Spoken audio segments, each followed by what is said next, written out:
सोचिए, एक पत्नी के सामने उसके पति को बेरहमी से मार दिया गया। एक पत्नी के सामने उसके पति को गोली मारी गई। एक पत्नी के सामने उसकी पति की लाश खून से सनी पड़ी थी। एक पत्नी के सामने उसकी मांग का सिंदूर आतंकियों ने उजाड़ दिया। पहलगाम आतंकी हमले में मारे गए शुभम द्विवेदी की पत्नी ने पति के लिए शहीद के दर्जे की मांग की है। मीडिया से बात करते हुए उनकी पत्नी ने कहा कि शुभम ने खुद को हिंदू बताकर गर्व से अपनी जान कुर्बान कर दी और कई लोगों की जान बचाई। आतंकियों द्वारा पहली गोली मेरे पति को मारी गई। आपको बता दूं कि कानपुर के 31 साल के बिजनेसमैन शुभम ने 12 फरवरी को आशन्या से शादी की थी। वो उन 28 लोगों में शामिल थे जिन्हें आतंकियों ने 22 अप्रैल को पहलगाम के पास बेसरा घाटी में धर्म पूछकर गोली मार दी। शुभम का गुरुवार को उनके पैतृक गांव में अंतिम संस्कार किया गया।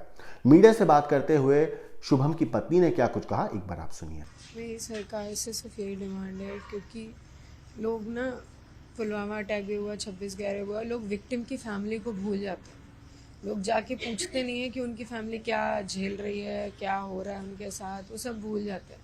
और शुभम, हमारी फैमिली नहीं चाहती, और मुझे लगता है कोई भी नहीं चाहता होगा कि शुभम को कोई भूले। इसलिए मैं सरकार से सिर्फ ये विनती करती हूँ कि शुभम को शहीद का दर्जा दे दें, उसको याद रखें, उसको, उसकी वजह से हम शायद जो भी वो हमें देंगे, हम उसकी वजह से जी पाएंगे।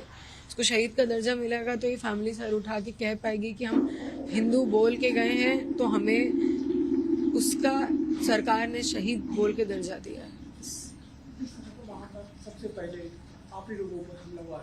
सबसे पहले वो घुसे ही वहीं से थे और पीछे से आए थे। सबसे पहली गोली उन्होंने शुभम को ही मारी थी, पूछ के मारी थी। हिंदू मुसलमान, मुसलमान हो कलमा पढ़ो, नहीं, हमें नहीं आता, हम हैं हिंदू, हमने बोला हम हिंदू हैं, मार दिया हमको। और वो लोग एक बार टूरिस्ट थे, लेकिन जिस तरह से शुभम ने वहाँ पर उनसे बात की थी, इस दौरान कुछ लोगों की जान भी बच गई। मैं तो जितना मैंने देखा है, मैं यही देख रही हूँ कि जितने लोग, मैं सबके सामने क्या बोलूँ, घर वालों के सामने, लेकिन जितने लोग मरे हैं वहाँ पे, उसमें से मात्र शुभम ऐसे हैं जिनका कुछ बचा नहीं था, क्योंकि उसको सोच समझ के, उस बिल्कुल समझ के पास आके उसको मारी थी, क्योंकि वो पहला अटैक था। बाकी लोग तो उसके बाद अलर्ट हुए, भागने लगे, चीखने चिल्लाने लगे, तब इन्होंने उन्हें मारा है। वो पूरे बच्चे हैं, उनका पूरा शरीर है उनके पास। हमारे घर वालों को शुभम को देखने का मौका नहीं मिला कि वो उस आखिरी में उसकी शक्ल, उसकी स्माइल देख पाए, उसका चेहरा छू पाए।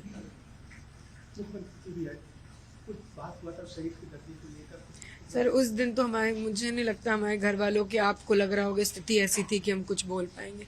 हम आप ही लोगों से बोल रहे हैं, आप ही हमारी बात वहाँ पहुँचाएंगे, आप ही हमारी मदद करेंगे। और हम उस दिन क्या बोलते हैं, उस दिन तो सब हुआ था।